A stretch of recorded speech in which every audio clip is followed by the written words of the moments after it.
কি জানতে পারলেন? প্রাথমিকভাবে আমাদের কাছে যা খবর, এটা আগরতলা থেকে আসছিল এবং গন্তব্যস্থল তো আসাম। তো এখন আসাম কোথায় যাবে সেটা এখন পর্যন্ত পরিষ্কার না।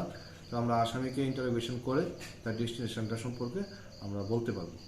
আনুমানিক স্যার কত কোয়ান্টিটি আপনারা রিকভারি করতে পেরেছেন? আমরা এখন পর্যন্ত গাড়িটার থেকে 41টা প্যাকেটে প্রায় 274 কেজি 100 গ্রাম গাঁজা উদ্ধার করি।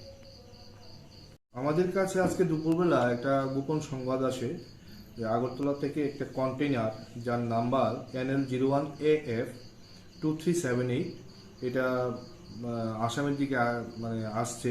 তো সেই একটা সিক্রেট ইনফরমেশন, তার ভিত্তিতে আমরা বাগবাসা আউটপোস্টে এই গাড়িটাকে ডিটেইন করি।